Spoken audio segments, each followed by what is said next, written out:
Halo, Assalamualaikum warahmatullahi wabarakatuh. Semoga suara saya terdengar dengan baik. Jadi ini saya mau present tentang sedikit tentang kegiatan audit mutu internal lewat suatu aplikasi berbasis web namanya sistem AMI, sistem audit mutu internal. Nah, sistem AMI ini menggunakan eh, beberapa karakteristik dari audit mutu internal gitu. Mulai dari yang lain-lainnya, melalui video ini saya ingin menunjukkannya kepada Anda atau siapapun yang mungkin tertarik ya. Tertarik untuk mengetahui kira-kira seperti apa gitu. Di saya membuat ini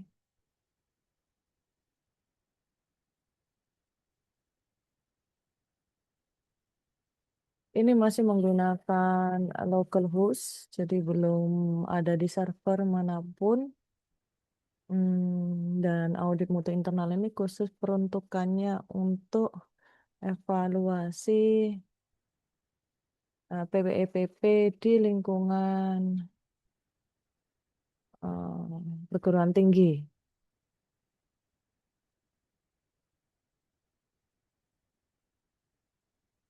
Ya, karena pakai local host ini kayaknya.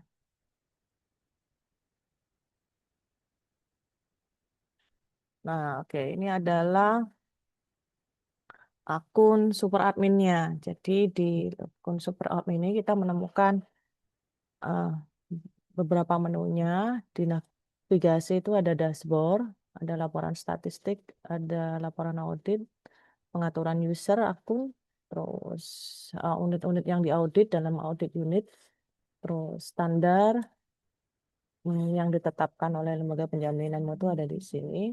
Kemudian rencana auditnya kapan per prodi nanti saya jelaskan. Ada pengecekan dokumen atau kita menggunakan daftar tilik di sini ada juga asesmen kecukupan, kemudian temuan finding, tingkat kepatuhan terhadap standar. Terus ini permintaan tindakan koreksi, ini rencana tindak lanjut dari program studi, ini review manajemen atau tinjauan manajemen. Oke, terus di bagian dashboard ini kira-kira dia berisi kesimpulan. Jadi penjelasan setiap audit dari permintaan tindakan koreksi yang diperlukan itu nanti akan muncul di sini. Karena tindak lanjut yang melibatkan manajemen juga akan nanti muncul di sini. Dan ya ini adalah welcome message-nya. Ini saya gunakan semuanya dummy ya. Bentar.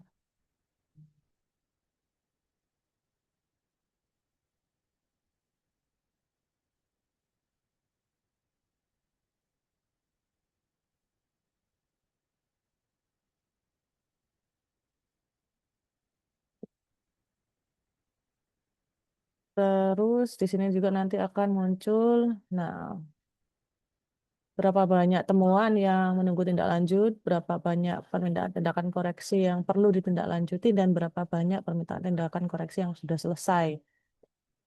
Dan ini akan muncul skor per auditnya berapa. Ini masih dummy semua. Ini rata-rata terstandar skornya nanti munculnya berapa. Ini kalau kita perbesar hasilnya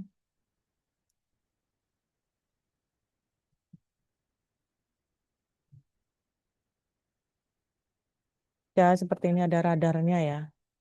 Ada radarnya. Skor total berapa itu bisa dilihat.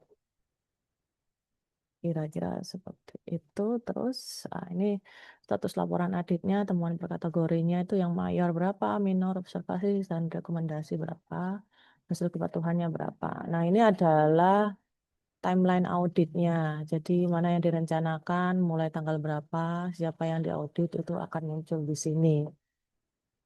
Terus laporan super admin itu juga bisa melihat laporan statistiknya ya. Seperti ini. Laporan statistiknya bisa kita bagi per. Oh ya, oh makasih. Rektorat itu berapa, dari semester berapa, temuan auditnya mulai dari tahun berapa. Ini per lembaga sudah. Nanti lembaganya bisa ditambahkan di audit unit ya. Ini audit reportnya.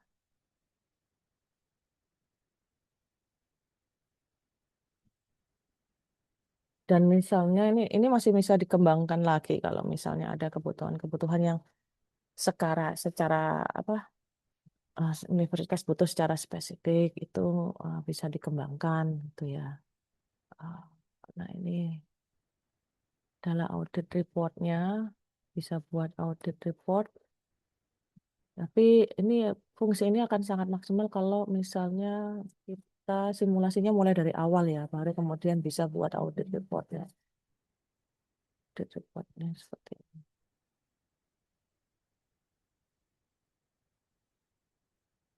Dan audit report ini bisa dicetak. Kalau dicetak,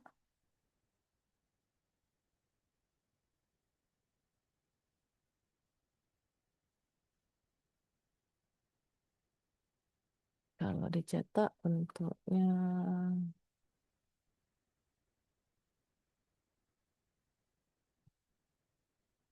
seperti ini. Nah, laporan audit mutu, nilainya berapa, terus kekuatannya apa, kelemahannya apa, itemnya apa, ditandatangani oleh auditor, ditandatangani oleh auditi, bisa pimpinan fakultas, bisa kaprodi, gitu. Terus ini adalah usernya, di si user ini kita bisa tambahkan penggunanya.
Ada sedikit waktu ini tadi mengklik audit unit karena memang keterbatasan RAM komputer. Ya, ini audit unitnya bisa ditambahkan audit unit siapa lembaganya yang mau diaudit itu apa aja siapa aja itu bisa terus ini bisa kita view semua. Nah, seperti ini terus saya penasaran buka usernya ini. Nah, ini penggunanya mulai cepet ya. Ini adalah penggunanya. Jadi bisa diatur siapa penggunanya sama email-emailnya. Ini total ada berapa pengguna? Cukup banyak ini. Dekan saya masukkan, Kaprodi saya masukkan, gugus penjaminan mutu juga saya masukkan. Jadi ada banyak akunnya sebagai audit. Nah, ini standar yang diaudit. Kita buat standarnya seperti ini sesuai dengan Permendikbud 39 2025. Itu ada standar kelulusan, ada standar input pembelajaran, proses pembelajaran, masukkan ya input masukkan pembelajaran, proses pembelajaran, luaran pembelajaran, input penelitian, proses dan luaran penelitian, input pengabdian masyarakat, proses dan luaran masyarakat. Itu standarnya yang SNDikti. Nanti bisa membuat standar yang khusus untuk PT. Jadi kan keterangannya itu kalau melampaui SNDikti akan terakreditasinya. Oh, oh, oh ya, ini username-nya tadi sorry nggak saya. Saya memang ya udahlah. Nah ini username usernya ya. Usernya bisa kita buat usernya. Akun buat user seperti ini. Akun buat user. Bentar. Ini RAM-nya 8 ya, jadi nggak asik. Udah keterbatasan resource. akunnya, nama, email, password, role, bisa auditi, auditor. Yang paling utama kalau AMI itu pimpinan, auditi, dan auditor. Nah, terus ini NIDN-nya, terus nanti tinggal buat atau buat dan lainnya atau dibatalkan saja. Membatalkan akan kembali lagi ke halaman user. Oke. Audit unitnya juga bisa ditambahkan. Enggak, saya ini ya. Nanti ini audit standar, kita bisa buat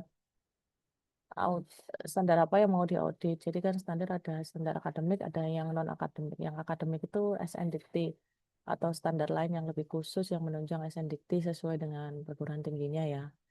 Ini dasar hukumnya apa, deskripsinya apa nanti akan masuk. Kita menambahkan indikator dan indikatornya apa. Ini bobotnya berapa. Itu bisa ditambahkan terus. Ini audit plan-nya. Jadi jadi kalau seperti ini tuh kita bisa ngaudit sewaktu-waktu dalam dalam berapa ya? 2 semester ganjil atau genap. Itu kita bisa ngaudit secara bertahap. Cuma direkomendasikan ganjil ya.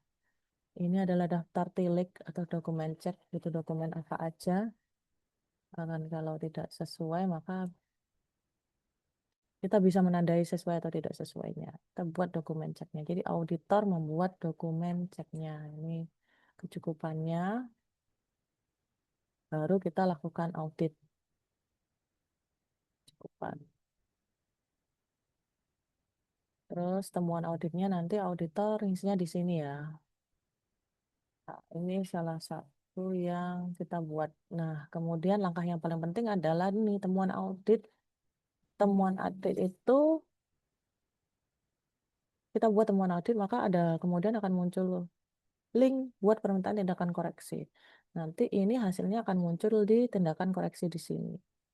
Tindakan koreksi yang di sini nanti akan ada misalnya buat rencana tindak lanjut gitu. Kalau ini akan muncul nanti di halaman auditi tindak lanjutnya.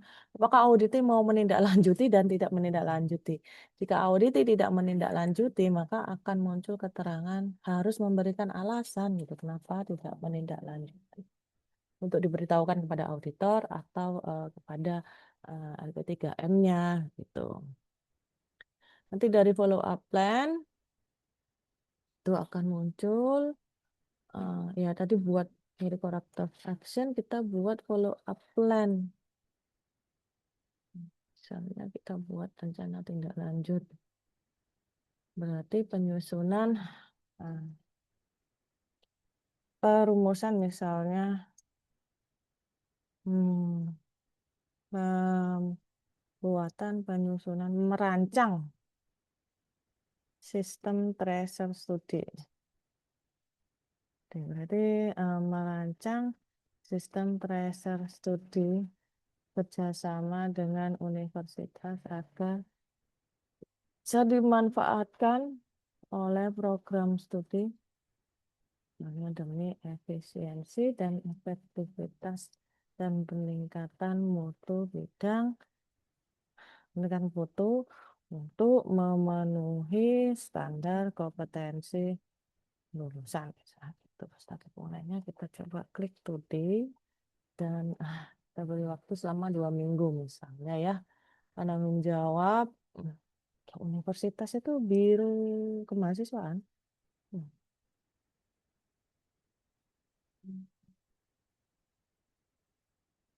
Kita kirim.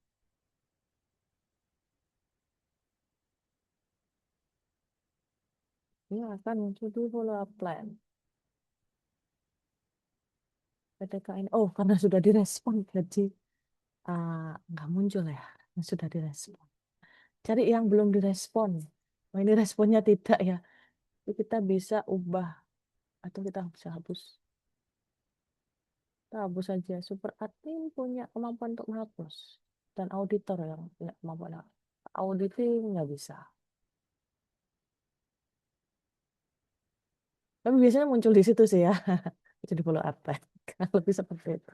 Nah, misalnya ada hal-hal dari follow up plan yang tidak bisa diselesaikan di eh, tingkat prodi atau universitas dan butuh misalnya komitmen manajemen, itu bisa di sini ada ah, permintaan rencana tindakan manajemen.